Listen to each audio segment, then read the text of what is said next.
जय हिंद दोस्तों, आप सभी का फिर से हमारे इस YouTube चैनल पर स्वागत है। तो आज का हमारा जो ये बिहार दरोगा का प्रीवियस ईयर क्वेश्चन का आज 7वां दिन है। कितना दिन है? तो 7वां दिन है। इसके पहले 6 वीडियो पढ़ा चुके हैं और यह वीडियो प्रत्येक दिन 6 बजे शाम में अपलोड होती है। तो आप लोग इसे प्यार दर्शाइएगा और ये क्लास काफी इंपॉर्टेंट है ना।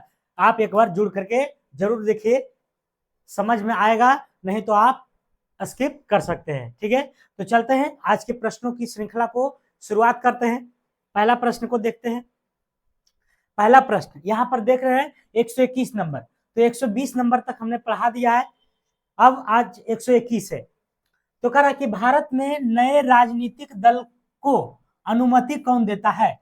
राजनीतिक दल की जो अनुमति देता है वह कौन देता है? क्या चुनाव आयोग देता है, उच्चतम न्यायालय देता है, राष्ट्रपति देता है, या लोकसभा स्पीकर देते हैं? तो बताइए इसका आंसर क्या हो जाएगा कि भारत में नए राजनीतिक दल मतलब कोई राजनीतिक दल बन रहा है तो उसको जो मान्यता मिलती है, अनुमति मिलती है किसके द्वारा? तो ये देता है आपको चुनाव आयोग के द्वारा। अगर आप आंसर जान रहे हैं तो कमेंट बॉक्स में लिखिए। आप कमेंट करने से आपको भी याद होगा, फायदा होगा। तो राजनीतिक दल की अनुमति देने वाला कौन होता है? आयोग होता है। कौन होता है? चुनाव आयोग होता है। चुनाव आयोग की अगर बात करें तो चुनाव आयोग जो है दलों की मान्यता हो गया, चुनाव चिन्ह हो गया, राष्ट्रीय पार्टी का मान्यता देना हो गया, राजनीतिक दलों की मान्यता देना होगा। ये सभी कार्य किसका है? तो आपको राजनीतिक चुनाव आयोग का है। किसका है? चुनाव आयोग का। चुनाव आयोग की अगर बात करें तो चुनाव आयोग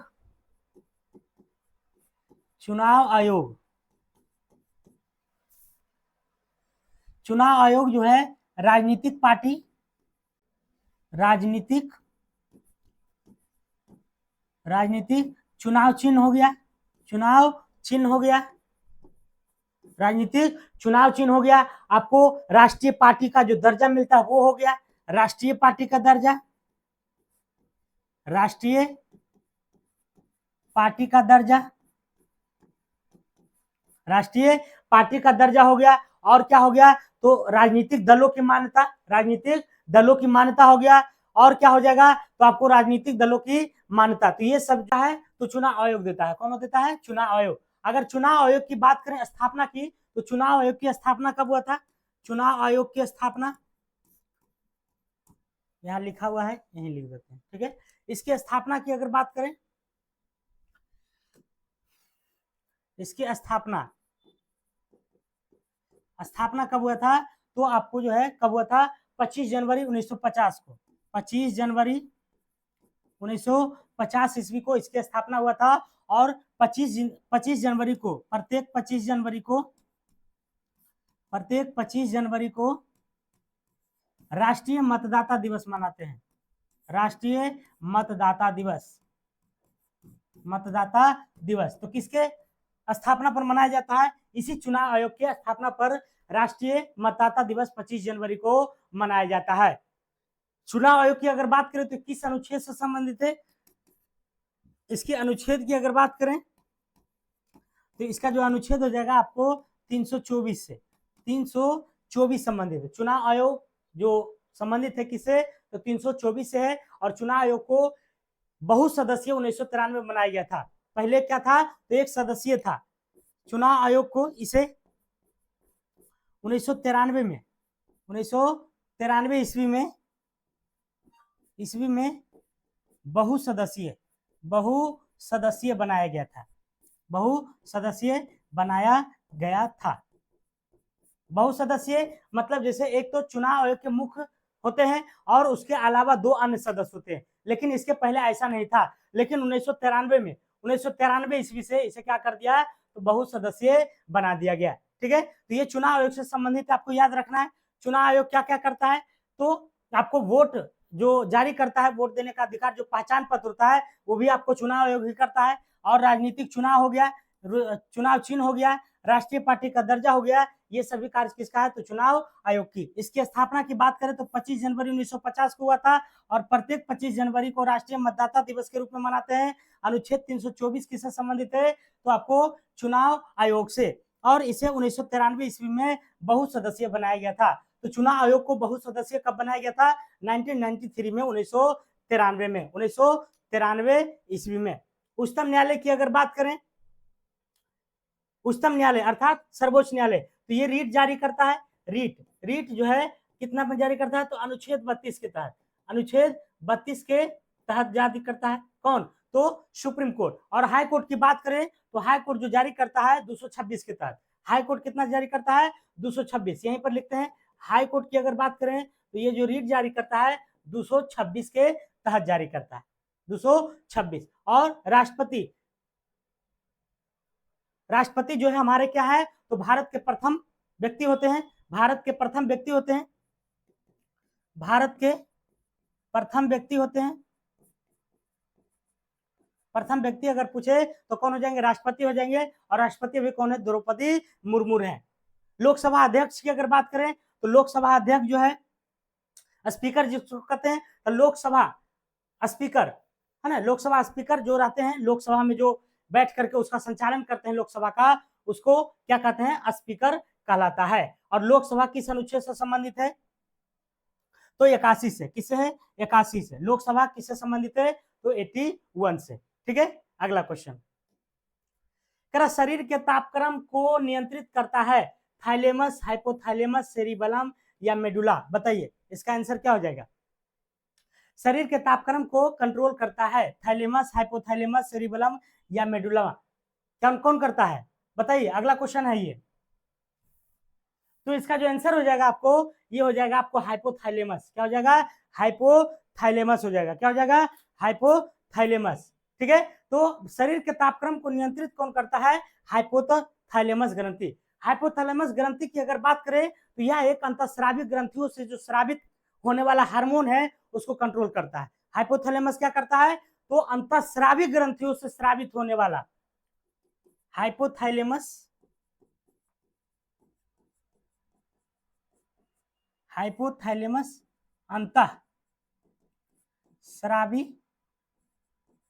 अंतःस्रावी ग्रंथि,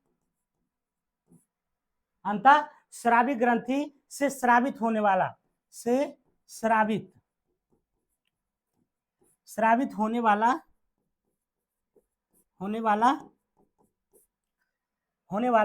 स्रावित होने वाला हार्मोन को क्या करता है? तो नियंत्रित करता है। हार्मोन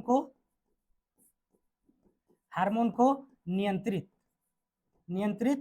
करता है। तो ये कौन करता है? आपको हाइपोथैलेमस करता है। कौन करता है? हाइपोथैलेमस। एक क्वेश्चन पूछता है कि उल्टी का नियंत्रण केंद्र क्या कहलाता है? उल्टी का जो कंट्रोल करता है, उल्टी नियंत्रण हार्मोन कौन है? नियंत्रण हार्मोन, तो इसका जो हार्मोन का नाम है मेडुला ऑब्लागेंटा है। क्या है? मेडुला ऑब्लागेंटा है। मेडुला ऑब्लागेंटा के द्वारा जो है उल्टी का नियंत्रण किया जाता है। और सेरिबेलम की अगर बात करें, सेरिबेलम की, तो सेरिबेलम मनुष्य के सबसे बड़ा अंग है। सेरिबेलम मनुष्य की सबसे बड़ी अंग है। कौन है?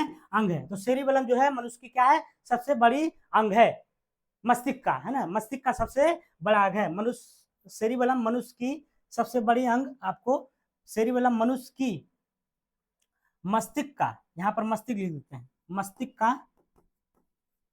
मस्तिष्क का सबसे बड़ा अंग है। कौन? तो सेरिबेलम हो जाएगा। ठीक है, तो आपको शरीर के तापक्रम को कौन नियंत्रण करता है?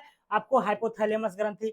हाइपोथैलेमस क्या करता है? तो अंतःस्रावी ग्रंथि से स्रावित होने वाला जितने भी हार्मोन है उसको क्या करता है? कंट्रोल करता है। और उल्टी का नियंत्रण केंद्र कौन कहलाता है? मेडुला ऑब्लागेंटा है। और सेरिबेलम की अगर बात करें तो मनुष्य की सबसे बड़ी जो मस्तिष्क का है, क्या है? एक अंग है। ठीक है, अगला क्वेश्चन, अगला कह रहा है कि मधुबनी कला का संबंध किससे है? मधुबनी कला का संबंध किससे है? तो क्या बिहार से है, या पश्चिम बंगाल से है, या उड़ीसा से, या यूपी से है? तो मधुबनी कला का जो संबंध है या किससे संबंधित है? तो आपको जो है मधुबनी कहाँ है? तो बिहार से संबंधित है। किससे है? बिहार से संबंधित है। अगर मधुबनी चित्रकला की अगर बात करें तो इस चित्र शैली में अरिप्पन और कोहबर घर दो प्रधान भाग है। इस चित्र शैली में अरिप्पन और कोहबर जो घर है या दो प्रधान इसका क्या है, मुख्य भाग है, अरिपन और कोहबर। इस चित्र शैली में, इस चित्र शैली में अरिपन तथा कोहबर, अरिपन तथा कोहबर दो प्रधान भाग है। कोहबर क्या है, तो घर जो है दो प्रधान घर है यहाँ का, अरिपन तथा कोहबर घर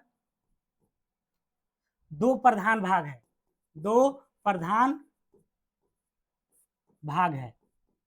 क्या है, तो दो प्रधान भाग है आपको, अरिपन और कोहबर, अरिपन और कोहबर। मधुबनी पेंटिंग की अगर बात करें, इस चित्र की, इस चित्र मतलब मधुबनी पेंटिंग शैली में अगर बात करें तो अरिपन तथा कोहबर जो घर है, ये जो क्या है, तो एक प्रधान भाग है। ठीक है, मधुबनी चित्रकला की अगर बात करें तो इस शैली का संबंध खासकर महिलाओं के लिए है। किसके लिए है, ये जो शैली है, यह शैली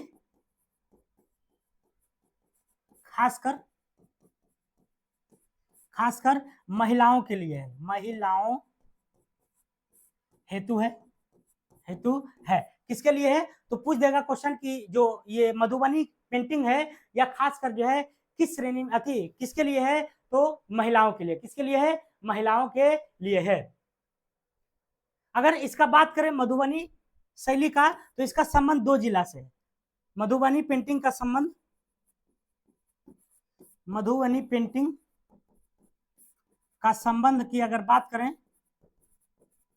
तो ये किससे किससे संबंधित है, आपको दरभंगा से और मधुबनी से, दरभंगा और मधुबनी, दरभंगा एंड मधुबनी दो भाग से संबंधित है। कौन कौन, तो दरभंगा और मधुबनी से, दरभंगा और मधुबनी से। मधुबनी चित्रकला का संबंध मधुबनी और कहां से है, तो आपको दरभंगा से है। और मधुबनी चित्रकला से जो व्यक्ति मतलब संबंधित है, जो महिलाएं संबंधित है, उनका एक दो को नाम याद रखिए। एक पहला है सिया देवी, पहला क्या है, सिया देवी और महासुंदरी देवी। इस कला से संबंधित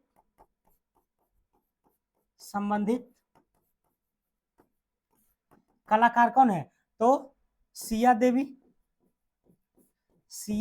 देवी हो गया एक में। और दूसरा की अगर बात करें तो दूसरा कौन हो जाएगा, सिया देवी हो जाएगा, और कौन हो जाएगा, महासुंदरी देवी, महासुंदरी देवी हो जाएगा, महासुंदरी देवी। सिया देवी और महासुंदरी देवी ये दोनों जो है आपको मधुबनी पेंटिंग से संबंधित है। पूछता है क्वेश्चन कि सिया देवी किससे संबंधित है, मधुबनी पेंटिंग से। महासुंदरी अगर पूछे किससे संबंधित है, तो आपको मधुबनी पेंटिंग से। तो मधुबनी पेंटिंग कहाँ कहाँ प्रसिद्ध है, तो आपको दरभंगा और मधुबनी में, दरभंगा और मधुबनी में। इसके दो घर प्रमुख हैं, अरिपन तथा कोहबर, अरिपन तथा कोहबर, अरिपन तथा कोहबर के लिए, है ना। देखते हैं कि जब शादी विवाह होता है तो कोहबर का था, कोहबर नहीं पा रहा है, तो उसमें जो है मधुबनी पेंटिंग की तरह जो उसमें क्या किया जाता है, चित्र बनाया जाता है। तो अरिपन और कोहबर जो इसका क्या है, तो आपको प्रसिद्ध है। और ये जो शैली है खासकर किसके लिए है, तो महिलाओं के लिए है। ठीक है, अगला क्वेश्चन चलते हैं। कह रहा कि आवृत्ति को मापा जाता है, आवृत्ति को, तो आवृत्ति को किसमें मापा जाता है, क्या हर्ज में मापा जाता है, प्रति मीटर सेकंड में, या रेडियन में, या वाट में, बताइए इसको किसमें मापा जाता है आवृत्ति को। तो आवृत्ति को आपको हर्ज में मापा जाता है, किसमें, हर्ज में। आवृत्ति की अगर बात करें तो आवृत्ति किसे कहते हैं, कर कोई वस्तु एक सेकंड में, कोई वस्तु एक सेकंड में जितना कंपन करती है, कोई वस्तु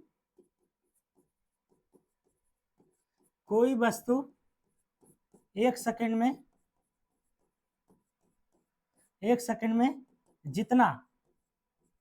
जितना कंपन करती है उसे क्या कहते हैं, तो आवृत्ति कहलाता है। क्या कहलाता है, आवृत्ति।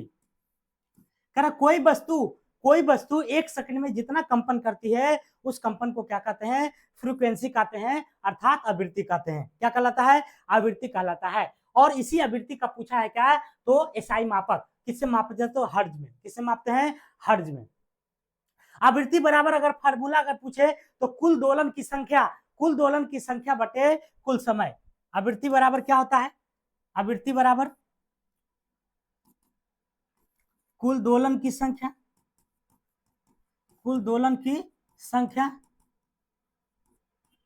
और बटा में कुल समय, बटा में क्या होता है, कुल समय होता है, कुल समय। तो ये फॉर्मूला भी याद रखिए कि आवृत्ति बराबर क्या होता है, तो कुल दोलन की संख्या बटे कुल समय। और आवृत्ति किसको कहते हैं, तो एक सेकंड में जितना वाइब्रेट करता है, दोलन करता है, उसी चीज को क्या कहते हैं, फ्रीक्वेंसी कहते हैं, आवृत्ति कहते हैं। ठीक है, अगला क्वेश्चन देखते हैं। अगला क्वेश्चन से पहले अगर बात किया जाए आवृत्ति के, तो आवृत्ति का तो हो गया। और चाल की अगर बात करें तो चाल का एसआई मात्रक क्या होता है, मीटर प्रति सेकंड। यहां पर देख सकते हैं चाल का एसआई मात्रक, चाल का एसआई मात्रक होता है क्या, तो आपको मीटर प्रति सेकंड होता है। चाल का क्या होता है, मीटर प्रति सेकंड होता है। और जड़त्व अघूर्ण का बात किया जाए तो इसका जो है क्या होता है, किलोग्राम पर मीटर स्क्वायर, किलोग्राम पर मीटर स्क्वायर। जड़त्व अघूर्ण का, जड़त्व अघूर्ण का एसआई मात्रक क्या होता है, किलोग्राम, किलोग्राम पर मीटर स्क्वायर, पर मीटर स्क्वायर। किलोग्राम पर मीटर स्क्वायर किसका होता है, तो जड़त्व अघूर्ण का, जड़त्व अघूर्ण का होता है। ठीक है, अगला क्वेश्चन, अगला क्वेश्चन देखते हैं। कह रहा पुस्तक poverty and British rule in India के लेखक कौन है, क्या आरसी दत्ता है, या दादा भाई नौरोजी है, या बिपिन चंद्रपाल है, या लाला लाजपत है। तो बताइए, पुस्तक poverty and British rule in India, इसका जो लेखक है आपको दादा भाई नौरोजी है। कौन है, दादा भाई नौरोजी। इसी दादा भाई नौरोजी को वृद्ध पुरुष कहते हैं, वायोवृद्ध पुरुष। इनको क्या कहा जाता है, वायोवृद्ध पुरुष, वायोवृद्ध पुरुष। वायोवृद्ध पुरुष किसको कहते हैं, तो दादा भाई नौरोजी को। इन्होंने धन बहिर्गमन का सिद्धांत दिया था। धन बहिर्गमन का सिद्धांत किसने दिया था, धन बहिर्गमन का सिद्धांत किसने दिया था, तो धन बहिर्गमन के सिद्धांत की अगर बात करें तो यही थे दादा भाई नौरोजी ने, दादा भाई नौरोजी ने। किसने दिया था, तो दादा भाई नौरोजी के द्वारा जो है धन बहिर्गमन का सिद्धांत दिया था। और धन बहिर्गमन को दादा ने अनिष्टों का अनिष्ट कहा था। इसको अगर बात किया जाए तो इसे दादा ने, दादा भाई नौरोजी ने अनिष्टों का अनिष्ट, अनिष्टों का अनिष्ट, अनिष्टों का अनिष्ट कहा था। तो किसने कहा था, ये दादा भाई नौरोजी के द्वारा जो है कहा गया था। किसको, तो धन बहिर्गमन के जो सिद्धांत दिया गया था, इसे दादा भाई नौरोजी ने ही क्या कहा था, या क्या है, अनिष्टों का अनिष्ट है, अनिष्टों का अनिष्ट। तो कथन पूछ दे कि अनिष्टों का अनिष्ट जो है, ये जो है धन बहिर्गमन के लिए कौन से व्यक्ति ने कहे थे, तो इसका आंसर मारिएगा दादा भाई नौरोजी ने। दादा भाई नौरोजी की अगर बात करें तो ब्रिटिश हाउस ऑफ कॉमन्स में चुने जाने वाले पहले व्यक्ति हैं दादा भाई नौरोजी। दादा खाली लिखते हैं, दादा British, British house of Commons, British house of Commons में, कॉमन्स में चुने जाने वाले, चुने जाने वाले प्रथम व्यक्ति थे, प्रथम व्यक्ति थे, प्रथम व्यक्ति थे। ठीक है, और पूछता है कि किस पार्टी से थे, आपको लिबरल पार्टी से, लिबरल पार्टी से, लिबरल पार्टी से। हाउस ऑफ कॉमन्स का मतलब क्या हुआ, जैसे हमारा भारत में लोकसभा हुआ, उसी तरह से ब्रिटेन में क्या हुआ, तो हाउस ऑफ कॉमन्स हो गया, हाउस ऑफ कॉमन्स हो गया था। और ये जो टिकट मिला था इनको 1892 ईस्वी में, कब मिला था, तो 1892 में। ठीक है, तो ये तो ज्यादा नहीं पूछता है, लेकिन पार्टी वाला पूछता है कि कौन से पार्टी से लड़े थे, तो लिबरल पार्टी से। सर्वप्रथम जो है ब्रिटिश हाउस ऑफ कॉमन्स में चुने जाने वाला व्यक्ति का नाम क्या है, तो दादा भाई नौरोजी है। और दादा भाई नौरोजी ने अनिष्टों का अनिष्ट किसके लिए कहा था, तो धन बहिर्गमन के सिद्धांत के लिए। धन बहिर्गमन का सिद्धांत किसने दिया है, तो दादा भाई नौरोजी ने। और पुस्तक poverty and British rule in India के लेखक कौन है, तो दादा भाई नौरोजी। ठीक है, अगला क्वेश्चन, कर राष्ट्रीय गीत किस उपन्यास से लिया गया है, आनंद मठ से, गोदान से, गोरा से, देवदास से। बताइए, राष्ट्रीय गीत, राष्ट्रीय गीत जो हमारा क्या है, वंदे मातरम है, जिसके लेखक कौन है? बंकिम चंद्र चटर्जी है। राष्ट्रीय गीत की अगर बात करें, राष्ट्रीय गीत, राष्ट्रीय गीत, तो ये क्या है हमारा? राष्ट्रीय गीत क्या है? वंदे मातरम, वंदे मातरम। और इसके जो रचयिता कौन है? तो बंकिम चंद्र चटर्जी हैं, बंकिम चंद्र चटर्जी, बंकिम चंद्र चटर्जी हैं। और राष्ट्रीय गान की अगर बात करें, राष्ट्रीय गान की,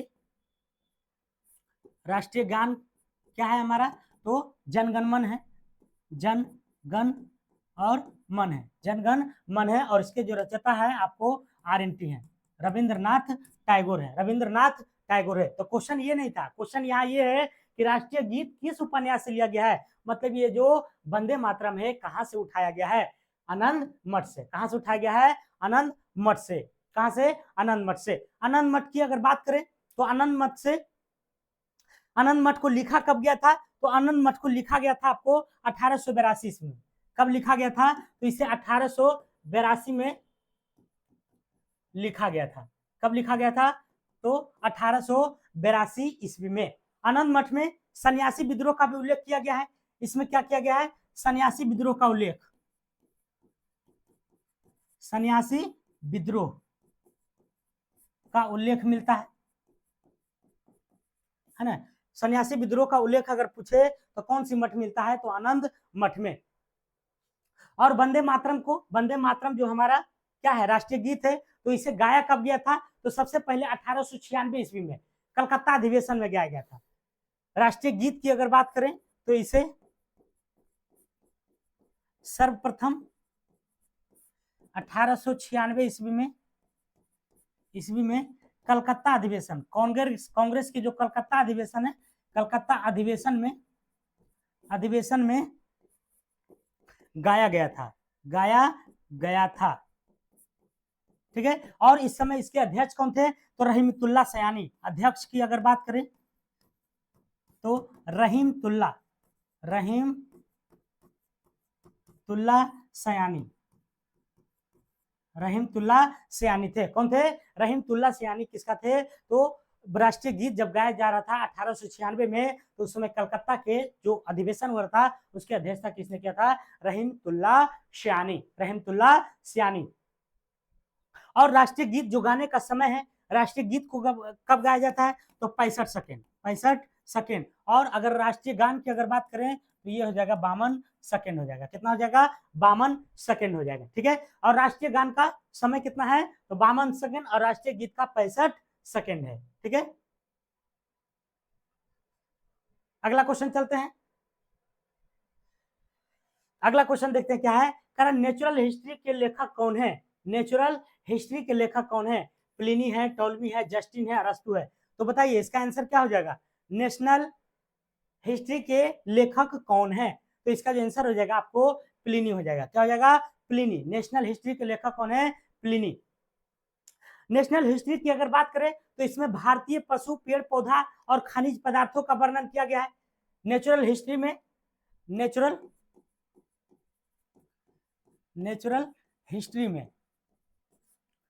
हिस्ट्री में भारतीय पशु, पेड़ पौधा तथा खनिजों का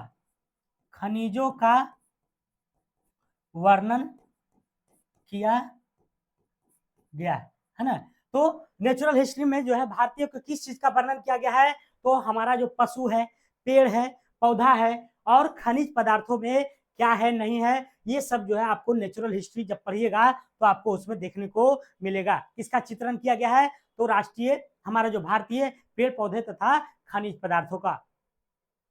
और एक क्वेश्चन है, जैसे भारत का भूगोल पुस्तक के लेखक कौन है? भारत के भूगोल का पुस्तक के लेखक ये टोल्मी। भारत के भूगोल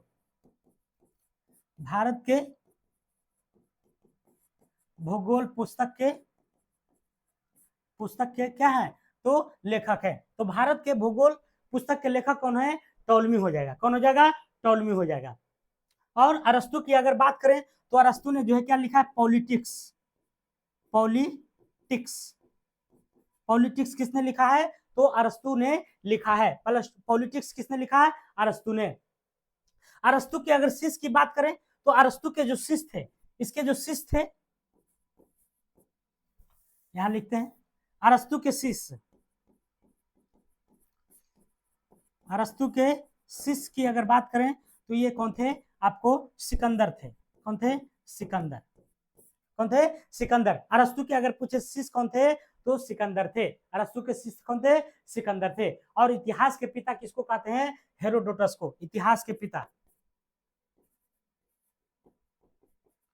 इतिहास के पिता की अगर बात करें तो इन्हें क्या कहा जाता है? हेरोडोटस को।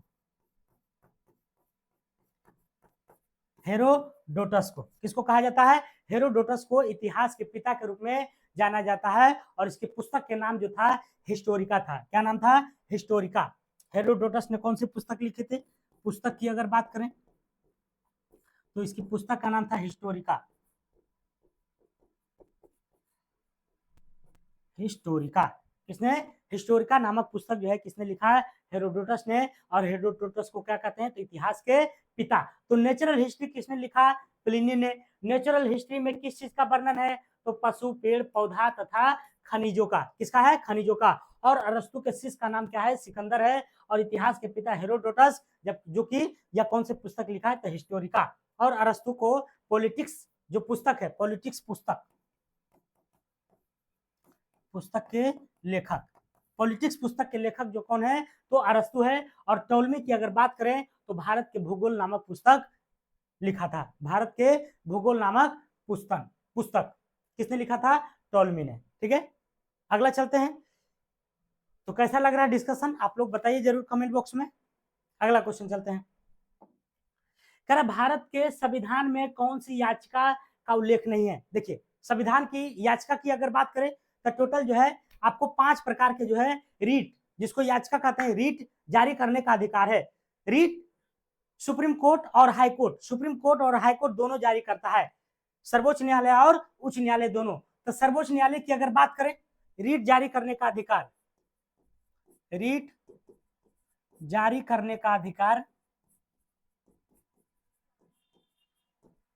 करने का अधिकार की अगर बात करें तो हाई कोर्ट, हाई कोर्ट तथा सुप्रीम कोर्ट दोनों दोनों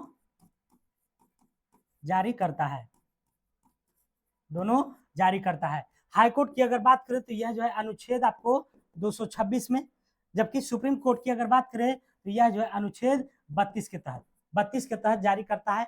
और टोटल जो रीट होता है 5 प्रकार के होता है। कितना प्रकार के? 5 प्रकार के। तो 5 प्रकार के रीट में पहला रीट क्या है? तो पहला रीट का नाम है बंदी प्रत्यक्षीकरण।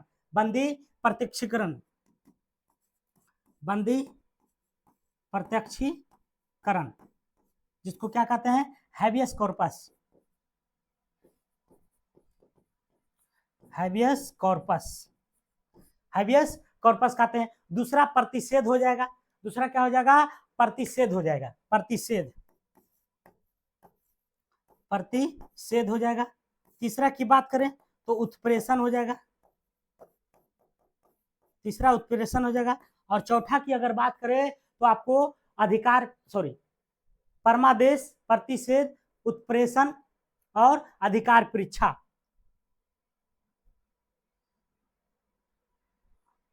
बंदी प्रत्यक्षीकरण और परमादेश हो जाएगा, है ना? परमादेश, परमादेश हो जाएगा। और पांचवा की अगर बात करें तो आपका हो जाएगा अधिकार परीक्षा। क्या हो जाएगा? अधिकार परीक्षा, अधिकार परीक्षा, अधिकार परीक्षा हो जाएगा। तो ये 5 प्रकार के रीट जारी करने का अधिकार आपको दोनों के पास है, सुप्रीम कोर्ट और हाई कोर्ट के पास, सुप्रीम कोर्ट और हाई कोर्ट के पास। और किसके किसके तहत करता है? तो सुप्रीम कोर्ट अनुच्छेद 226 के तहत, और सुप्रीम कोर्ट ने हाई कोर्ट, और सुप्रीम कोर्ट की बात करें तो अनुच्छेद 32 के तहत रीट जारी करने का उनको पूरा अधिकार है। तो कह रहा है कि इनमें से कौन नहीं है? तो इन पांचों में से देख लीजिए कि पांचों में से इसमें कौन नहीं है? ये आपको आदेश नहीं है। बाकी अधिकार परीक्षा है, ये है, परमादेश है, ये है, प्रतिषेध है, ये है, लेकिन आदेश इसमें नहीं है। तो पांचों को एक बार याद रखिएगा कौन कौन है।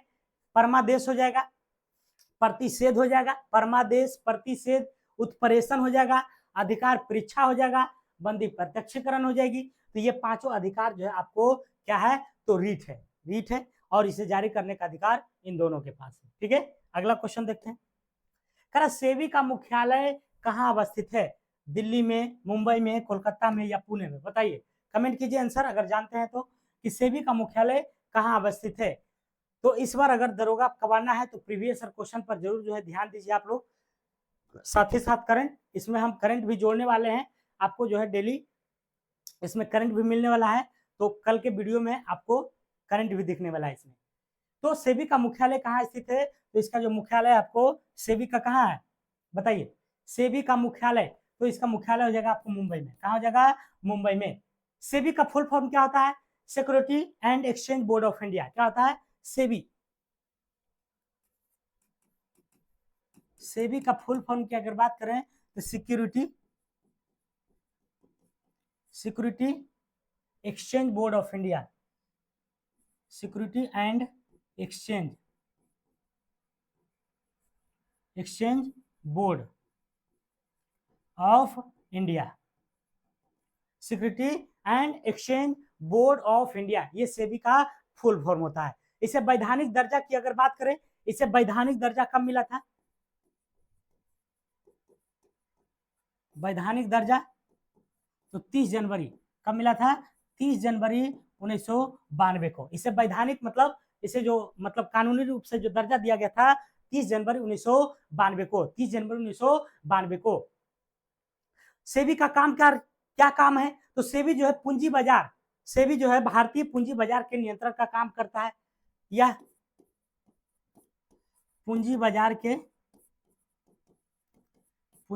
के नियंत्रण का कार्य करता है, नियंत्रण का कार्य करता है। तो पूछ देगा कि कार्य क्या करता है सेबी जी, तो यह पूंजी बाजार के नियंत्रण का कार्य करता है। और सेबी के जो वर्तमान अध्यक्ष हैं, सेबी के वर्तमान अध्यक्ष कौन है बताइए, तो अजय त्यागी हैं, सेबी के वर्तमान अध्यक्ष। इसके वर्तमान अध्यक्ष, सेबी के वर्तमान अध्यक्ष कौन है, तो अजय त्यागी हैं, अजय त्यागी हैं। कौन है, अजय त्यागी आपको सेबी के वर्तमान अध्यक्ष हैं। ठीक है, अगला क्वेश्चन चले। करा कारकोट राजवंश का संबंध किसके इतिहास से है, बताइए। कारकोट जो राजवंश था वह किसके इतिहास से संबंधित है, तो क्या बिहार से है, जम्मू कश्मीर, गुजरात और आंध्र प्रदेश, किससे संबंधित है कारकोट राजवंश का संबंध किससे है, तो ये हमारा है आपको जम्मू कश्मीर से। किससे है, जम्मू कश्मीर से। ठीक है, तो ये था आपको नेक्स्ट क्वेश्चन कि कारकोट राजवंश का संबंध किससे है, तो जम्मू कश्मीर से। एक सेकंड, किससे है, तो आपको जम्मू कश्मीर से। कारकोट राजवंश का संबंध किससे है, जम्मू एंड कश्मीर से है। कारकोट राजवंश की अगर बात करें तो इसकी स्थापना दुर्लभ वर्धन ने किया था। कारकोट राजवंश की स्थापना, कारकोट राजवंश की स्थापना दुर्लभ वर्धन ने किया था। किसने किया था, दुर्लभ वर्धन ने किया। किसने किया, तो दुर्लभ वर्धन ने आपको कारकोट राजवंश की स्थापना किया था। और ये कारकोट राजवंश किस राज्य से संबंधित है, तो जम्मू एंड कश्मीर से। प्रसिद्ध चीनी यात्री ह्वेनसांग की अगर बात करें तो इसी दुर्लभ वर्धन के समय में आया था। प्रसिद्ध चीनी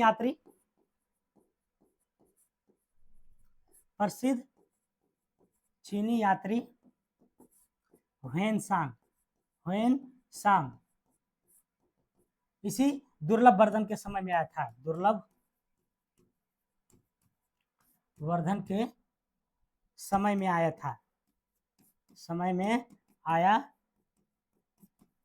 तो पूछ देगा कि ये जो चीनी यात्री है ह्वेनसांग, ये किसके समय में आया था, जम्मू कश्मीर में, तो दुर्लभ वर्धन के शासन काल में। और कारकोट राजवंश की बाद में अगर बात करें तो कश्मीर में उत्पल वंश आया था। कौन आया था, उत्पल वंश। कारकोट राजवंश के बाद, इसके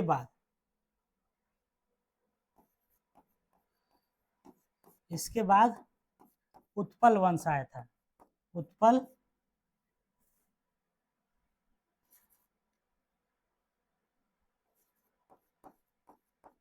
उत्पल वंश आया था। तो इसके बाद कौन आया था? उत्पल वंश। तो कारकोट राजवंश के बाद कौन आया था जम्मू कश्मीर में? तो उत्पल वंश का उदय हुआ था। कारकोट एक नाम है जो कि पुराणों में मिलता है। कारकोट क्या है? एक नाम है जो कि किसमें वर्णित है? तो पुराणों में। ठीक है, अगला क्वेश्चन। करण निम्न में से किसकी तरंगदैर्घ्य सबसे कम है? गामा किरण की, पराबैंगनी किरण की, अवरक्त किरण की, या दृश्य किरणों की? तो सबसे कम की अगर बात करें तो सबसे कम आपको है गामा किरणों की। तरंगदैर्घ्य सबसे कम किसकी है? गामा किरणों की। तरंगदैर्घ्य में अगर बात किया जाए तो गामा किरण होती है, एक्स किरण होती है, पराबैंगनी किरण होती है। तरंगदैर्घ्य में आरोही क्रम, आरोही मतलब बढ़ते क्रम में तो सबसे छोटका कौन हो जाएगा? गामा किरण। गामा किरण हो जाएगा, गामा किरण हो जाएगा। उसके बाद की अगर बात करें तो आपको एक्स किरण हो जाएगा, एक्स किरण हो जाएगी, एक्स किरण हो जाएगी। फिर क्या हो जाएगा? तो पराबैंगनी किरण हो जाएगा, पराबैंगनी किरण हो जाएगी। उसके बाद क्या होगा? पराबैंगनी किरण के बाद अगर देखें तो दृश्य विकिरण हो जाएगा, दृश्य विकिरण, दृश्य विकिरण हो जाएगा, दृश्य विकिरण हो जाएगा। फिर क्या हो जाएगा? आपको अवरक्त हो जाएगा, अवरक्त विकिरण हो जाएगा, अवरक्त अवरक्त विकिरण हो जाएगा। तो ये है आपको गामा किरण, एक्स किरण, पराबैंगनी किरण, दृश्य विकिरण, अवरक्त विकिरण। और क्या है इसके बाद? तो सूक्ष्म रेडियो तरंग है, सूक्ष्म रेडियो तरंग, सूक्ष्म रेडियो तरंग, रेडियो तरंग हो जाएगी। उसके बाद क्या हो जाएगा? तो दीर्घ रेडियो तरंग हो जाएगा, दीर्घ रेडियो तरंग, दीर्घ दीर्घ रेडियो तरंग, दीर्घ रेडियो तरंग हो जाएगी। तो ये सारा आपको जो है आवृत्ति में तरंगदैर्घ्य की अगर बात करें तो तरंगदैर्घ्य में आरोही क्रम में है। तरंगदैर्घ्य में क्या है? तो आरोही क्रम में है। मतलब सबसे छोटका जो है, सबसे कम तरंगदैर्घ्य वाला है आपको गामा किरण। गामा के बाद एक्स किरण, एक्स के बाद पराबैंगनी, इसको याद रखिएगा। गामा, एक्स, पराबैंगनी, उसके बाद दृश्य विकिरण हो जाएगा, उसके बाद अवरक्त विकिरण, सूक्ष्म रेडियो तरंग और दीर्घ रेडियो तरंग। सूक्ष्म फिर दीर्घ। तो सबसे ज्यादा अगर तरंगदैर्घ्य पूछे किसका हो जाएगा? तो दीर्घ का हो जाएगा। सबसे कम पूछे तो गामा किरण की, सबसे कम पूछे तो गामा किरणों की। तो ये था आपको तरंगदैर्घ्य से संबंधित, तरंगदैर्घ्य से। और अगर बात करें कि तरंगदैर्घ्य का मान अगर ऊपर से नीचे जाने पर क्या होता है? ऊपर से नीचे आने पर बढ़ता है। तरंगदैर्घ्य का मान ऊपर से नीचे आने पर क्या होता है? तो बढ़ता है। इसका इसका मान की अगर बात करें तो ऊपर से नीचे आने पर, ऊपर से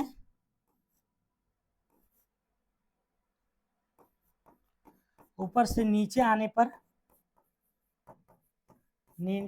पर क्या होता है? तो बढ़ता है। तरंगदैर्घ्य क्या होता है? तो बढ़ता है। वही इसके अपोजिट में अगर देखें, ऊपर से नीचे आने पर तो क्या हो जाएगा? घटता है। ऊपर से नीचे आने पर एवं आवृत्ति घटती है। ठीक है, अगर ये बात कर रहा है कि इसका जो तरंगदैर्घ्य का जो मान है ऊपर से नीचे आने पर बढ़ता है, लेकिन अगर जस्ट अपोजिट इसका पूछे आवृत्ति क्या होगा, तो आवृत्ति क्या हो जाएगी? घटती है। तो ये वो याद रखिएगा, ऊपर से नीचे आने पर तरंगदैर्घ्य बढ़ता है और आवृत्ति क्या होती है? घटती है। ठीक है, अगला क्वेश्चन।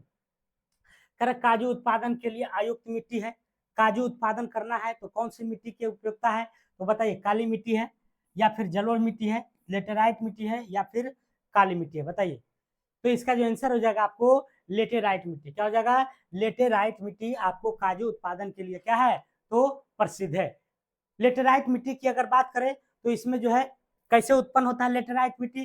तो तापमान और वर्षा के कारण चट्टानों को टूटने से। लेटेराइट मिट्टी का निर्माण जो है तापमान तथा वर्षा के कारण चट्टानों के टूटने से, चट्टानों के टूटने से निर्माण होता है किसका? तो लेटेराइट मिट्टी का निर्माण होता है। किसका? तो लेटेराइट मिट्टी का निर्माण होता है। लेटेराइट मिट्टी की अगर बात करें तो इसमें आयरन ऑक्साइड की अधिकता होती है। इसमें क्या होती है? आयरन ऑक्साइड की अधिकता होती है। आयरन ऑक्साइड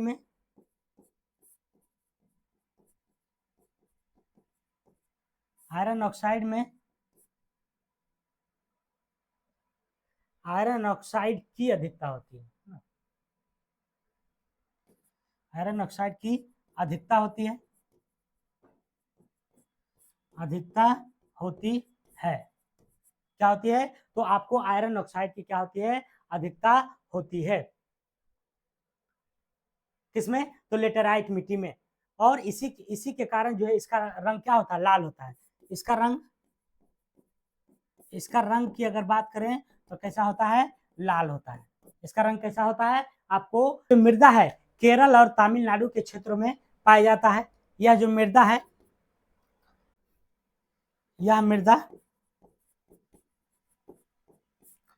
यह मृदा की बात करें तो केरल तथा तमिलनाडु के क्षेत्रों में पाया जाता है, ज्यादातर, है ना, पाया जाता है। ठीक है, तो इतना सारा जो है आपको। काली मिट्टी की बात करें तो काली मिट्टी का काला रंग किसके कारण होता है? बताइए। टिटेनिफेरस। और जलोढ़ मिट्टी जो है हमारा क्या है? भारत में सबसे ज्यादा मिट्टी कौन है? जलोढ़ मिट्टी है। भारत में सबसे ज्यादा मिट्टी कौन सी है? तो जलोढ़ मिट्टी है। और लेटेराइट मिट्टी तो हो गया काजू के लिए। और काली मिट्टी को कपासी मिट्टी भी कहते हैं, कपासी मिट्टी, क्योंकि इसमें कपास की खेती किया जाता है, कपास की खेती। ठीक है, अगला क्वेश्चन, अगला देखते हैं। कह रहा कि भूमध्य रेखा से ध्रुवों की ओर जाने पर जी का मान क्या होगा? यहां पर जी कर दीजिए। भूमध्य रेखा से किधर? तो ध्रुवों की ओर जाने पर, भूमध्य रेखा से ध्रुवों की ओर जाने पर जी का मान क्या होगा? क्या घटता है या बढ़ता है या परिवर्तित रहता है? इनमें से कोई नहीं। तो बताइए, इसका जो आंसर हो जाएगा आपको बढ़ता है। क्या होता है? बढ़ता है। अगर बात करें ध्रुव पर जी का मान क्या होता है? तो बढ़ता है। और विषुवत रेखा पर जी का मान क्या होता है? तो शून्य होता है। विषुवत रेखा पर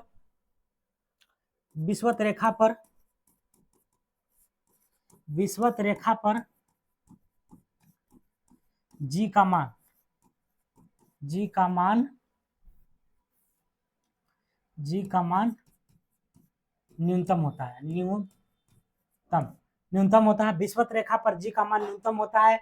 और ध्रुव पर पूछे तो ध्रुव पर जो है अधिकतम होता है। ध्रुव पर क्या होता है? अधिकतम होता है। और पृथ्वी के केंद्र पर जी का मान क्या होता है? शून्य होता है। पृथ्वी के केंद्र पर जी का मान क्या होता है? तो आपको शून्य होता है। क्या होता है? शून्य होता है पृथ्वी पर जी का मान। जी का मान आखिर होता कितना है? तो 9.8 मीटर प्रति सेकंड, 9.8 मीटर प्रति सेकंड स्क्वायर। जी की मान की अगर बात करें तो 9.8 मीटर प्रति सेकंड स्क्वायर होता है। 9.8 मीटर प्रति सेकंड स्क्वायर होता है। पृथ्वी के नीचे जाने पर जी के मान क्या होता है? तो घटता है। पृथ्वी के नीचे जाने पर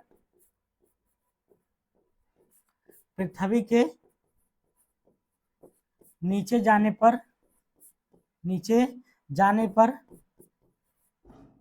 जी का मान घटता है।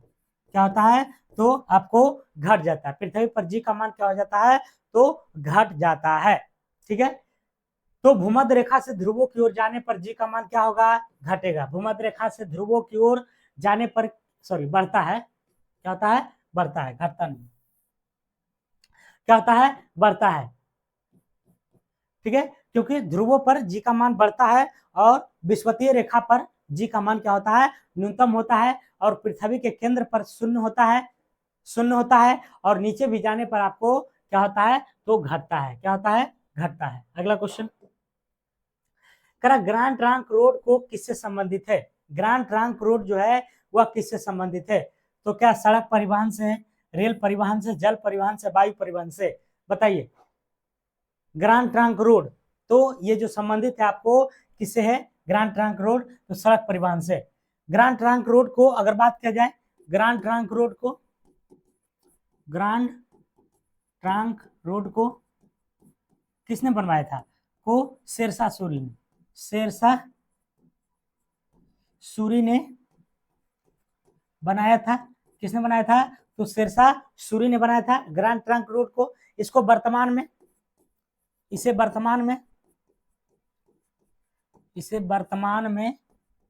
NH1 तथा NH2 कहा जाता है। तो पूछ देगा कि जो है शेरशाह सूरी जो बनाया था सड़क ए आजम है ना, ग्रांड ट्रंक रोड जो बनाया था, उसकी वर्तमान में कौन सी NH है? तो NH1 हो जाएगा और NH2 हो जाएगी। इसे सड़क ए आजम भी कहा जाता था। इसे सड़क ए आजम भी कहते हैं। क्या कहलाता है? तो सड़क ए आजम भी इसको कहा जाता है। किसको? तो ग्रांड ट्रंक रोड को। ठीक है। अगला क्वेश्चन देखते हैं क्या है। 57 ईस्वी के विद्रोह के क्रांतिकारियों के निशाने पर प्रमुख रूप से थे। 1857 ईस्वी के विद्रोह में क्रांतिकारी के निशाने पर प्रमुख रूप से कौन थे? क्या किसान थे, शिक्षित वर्ग थे, जमींदार थे, या उद्योगपति थे? तो बताइए, इसमें जो निशाने पर थे कौन थे? तो इसमें जो है आपको जमींदार थे। कौन थे? तो जमींदार थे। 1857 के विद्रोह में क्रांतिकारी के निशाने पर प्रमुख रूप से कौन थे? तो आपको जमींदार थे। 1857 के विद्रोह की अगर बात करें तो इसकी जो मुख्य रूप से आधिकारिक जो शुरुआत हुई थी 10 मई 1857 को। कब हुआ था इसकी शुरुआत की अगर बात करें, इसकी शुरुआत की तो कब हुआ था? 10 मई 1857 ईस्वी को हुआ था। किसकी शुरुआत? तो इस 1857 के विद्रोह को 1857 के विद्रोह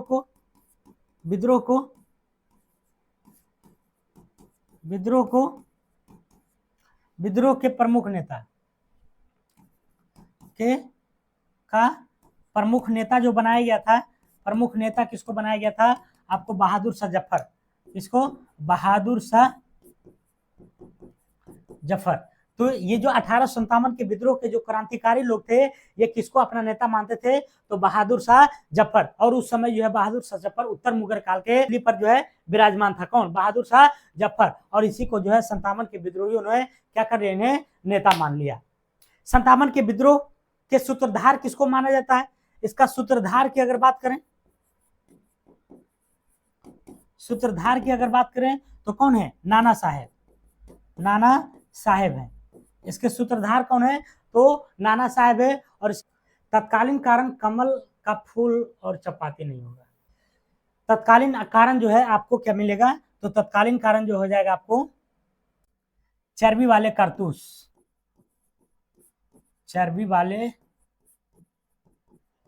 कारतूस का प्रयोग, चर्बी वाले कारतूस का प्रयोग। और सूत्रधार नाना साहब थे। जबकि इसका प्रतीक चिन्ह की अगर बात करें, प्रतीक चिन्ह की, तो प्रतीक चिन्ह जो इसका हो जाएगा आपको क्या हो जाएगा? कमल का फूल और चपाती। कमल का फूल एंड चपाती। कमल का फूल और चपाती जो है इसका क्या है? तो प्रतीक चिन्ह है। किसका? तो 1857 के विद्रोह के। और इसकी असफलता का एकमात्र कारण है एकता में कमी। असफलता के कारण क्या है? तो एकता में कमी। एकता में क्या था? तो आपको कमी था। ठीक है। अगला क्वेश्चन, कर भारत में राष्ट्रीय एकता दिवस कब मनाया जाता है?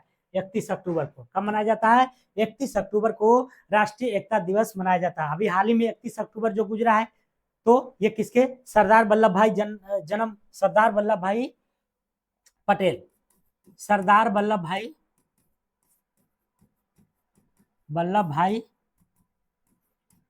पटेल के जन्म दिवस पर सरदार वल्लभ भाई पटेल के जन्म दिवस पर एकता दिवस मनाया जाता है। तो किनके पर? ये सरदार वल्लभ भाई पटेल के। सरदार वल्लभ भाई पटेल की अगर बात करें तो इन्हें एकीकरण के जनक कहते हैं, है ना। देशीय एकीकरण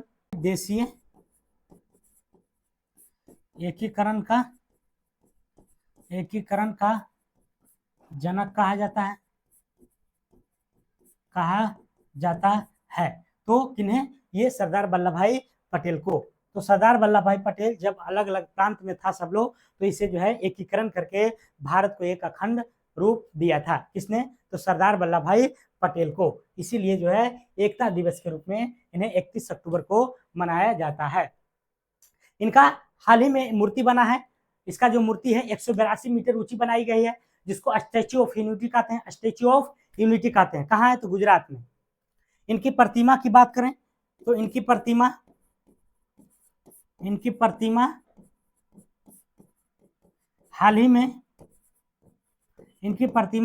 हाल ही में गुजरात में स्टैच्यू ऑफ यूनिटी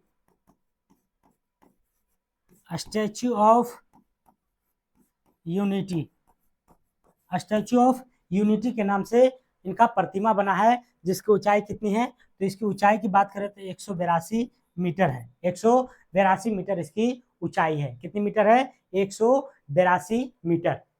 इन्हें अगर बात करें तो इन्हें भारत का लौह पुरुष कहा जाता है। इन्हें भारत का लौह पुरुष कहा जाता है। तो भारत का लौह पुरुष कौन है? सरदार वल्लभ भाई पटेल है। और भारत का बिस्मार्क भी कहा जाता है। भारत का बिस्मार्क भी। इन्हें भारत का लौह पुरुष तथा बिस्मार्क भी कहा जाता है। ठीक है। तो अगला क्वेश्चन चले। कर प्रोटीन किससे बना होता है? क्या ओमेगा एसिड से, एमिनो एसिड से, उक्त दोनों से, या इनमें से कोई नहीं? बताइए, प्रोटीन का निर्माण किससे होता है? तो इसका जो आंसर हो जाएगा आपको एमिनो एसिड से। किससे हो जाएगा? एमिनो एसिड से प्रोटीन का निर्माण होता है। प्रोटीन की जो स्वभाव होती है कैसी होती है? प्रोटीन कैसी होती है? क्षारीय या अम्लीय? प्रोटीन क्षारीय होती है। तो प्रोटीन कैसा होता है? आपको क्षारीय होता है। और प्रोटीन का नामकरण बर्जेलियस एवं मुल्डर ने किया था। प्रोटीन का नामकरण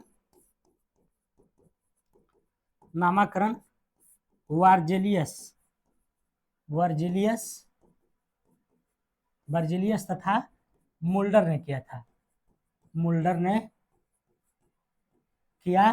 था। ठीक है। और प्रोटीन का जो स्रोत है हमारा सोयाबीन है। क्या है? सोयाबीन हो जाएगा। प्रोटीन का नामकरण किसने किया? तो बर्जेलियस और मुल्डर ने। और प्रोटीन को निर्माण जो है पेप्टाइड बंध द्वारा किया जाता है। किसके द्वारा? पेप्टाइड बंध द्वारा। प्रोटीन का निर्माण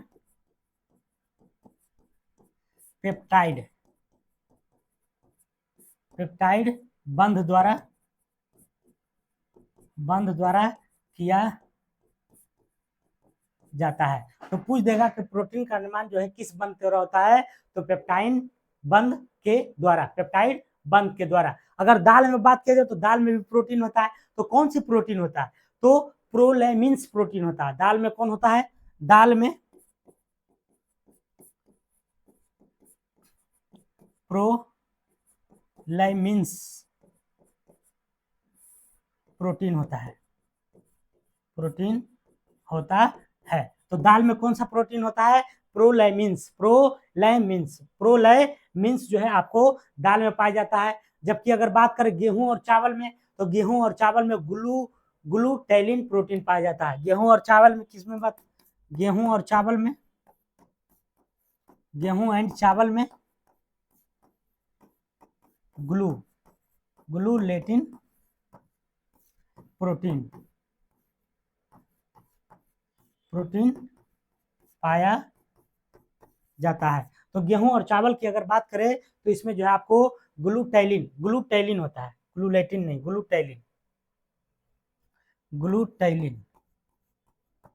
ग्लूटैलिन प्रोटीन पाया जाता है। और दाल में कौन है? तो प्रोलैमिन्स दाल में, और गेहूं और चावल में ग्लूटैलिन। ठीक है। और एक क्वेश्चन आता है जैसे अम्ल और क्षार, शरीर में अम्ल तथा क्षार की जो सामंजस्य स्थापित करता है, क्षार की सामंजस्य कौन करता है? तो सल्फर करता है। कौन करता है? सल्फर। ये जो सामंजस्य करता है आपको सल्फर करता है। ठीक है। अगला क्वेश्चन करा, अमीबा भोजन का अंतर्ग्रहण किसके द्वारा किया जाता है? परिवहन, भोजन रसधानी, केंद्रक या कूटपाद, किसके द्वारा किया जाता है? बताइए। तो अमीबा भोजन का जो अंतर्ग्रह किया जाता है वो किसके द्वारा? तो ये आपका हो जाएगा कूटपाद के द्वारा। किसके द्वारा? कूटपाद के द्वारा। ठीक है। तो ये था आपका 138 नंबर का क्वेश्चन। तो अमीबा भोजन का अंतर्ग्रह किसके द्वारा किया जाता है? तो कूटपाद के द्वारा किया जाता है। अगर बात करें अमीबा की, तो अमीबा जो है आपको आलवन जलीय तालाबों, खाइयों और झीलों में पाया जाता है। अमीबा कहाँ पाया जाता है? अमीबा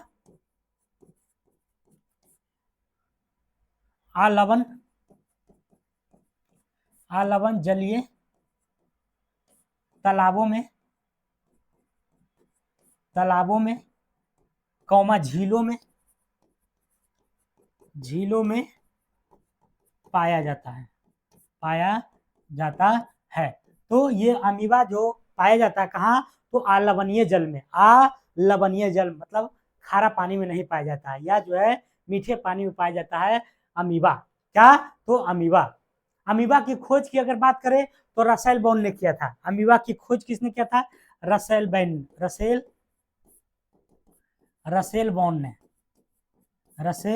बॉर्न ने अमीबा की खोज की अगर बात करें तो रसेल बॉर्न ने किया था। और अमीबा में प्रजनन जो होती है अलैंगिक द्वारा होता है। किसके द्वारा होता है? अलैंगिक। इसमें जो प्रजनन की प्रक्रिया होती है अलैंगिक अलैंगिक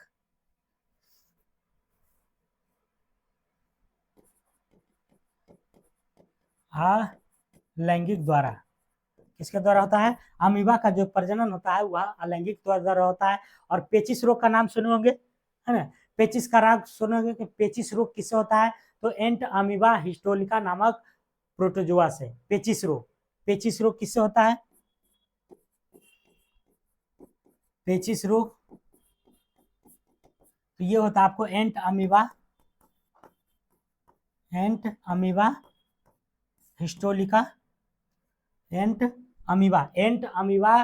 हिस्टोलिका नामक प्रोटोजोआ। एंट अमीबा हिस्टोलिका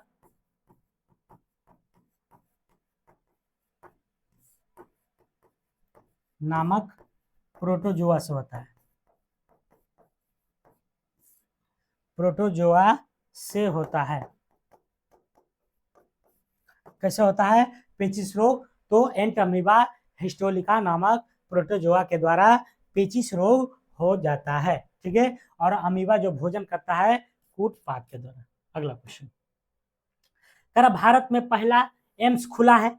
भारत का पहला एम्स की अगर बात करें तो ये आपको दिल्ली में खुला है। कहाँ खुला है? दिल्ली में। भारत की पहली एम्स कहाँ खुला है?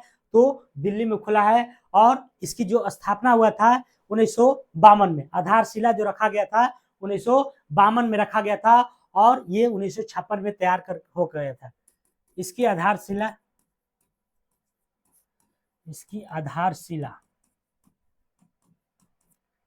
1952 में, 1952 में। और ये तैयार हो गया था 1956 में। तो 52 और 56 की जो फासला है 4 साल में आपको एम्स तैयार हो गया था। कौन? तो दिल्ली एम्स जो कि हमारा भारत के सर्वप्रथम एम्स है। ठीक है। और उस समय अगर स्वास्थ्य मंत्री की बात करें तो उस समय स्वास्थ्य मंत्री कौन थे? अमृता कौर। उस समय स्वास्थ्य मंत्री कौन थी? तो अमृता कौर थी। अमृता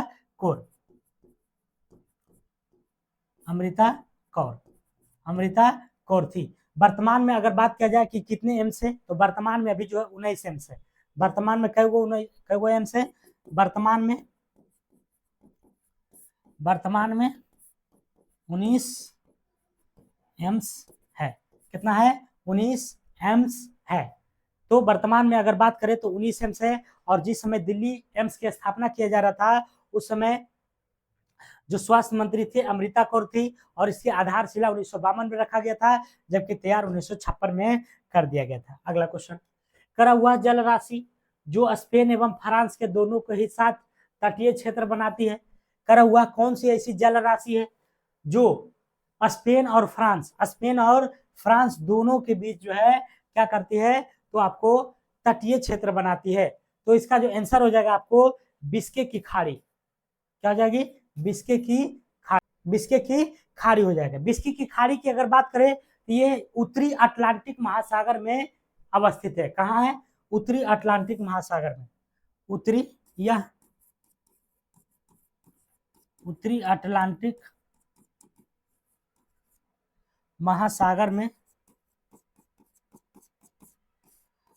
महासागर में स्थित है। कहाँ है? तो उत्तरी अटलांटिक महासागर में स्थित है। आपको बिस्के की खाड़ी जो क्या करता है? तो यह जो है स्पेन और फ्रांस दोनों को साथ तटीय क्षेत्र बनाता है, मतलब समुद्र से क्षेत्र बनाता है। ठीक है। तो आज का हमारा जो है ये 20 क्वेश्चन था और इसका डिस्कशन साथ ही साथ था। तो लगभग आपको जो है 100-150 क्वेश्चन जो है आपको कवर हो चुका होगा। तो कैसा लगा क्लास जरूर बताइएगा कमेंट बॉक्स में, और अगर अच्छा लग रहा है तो शेयर जरूर कीजिएगा। ठीक है।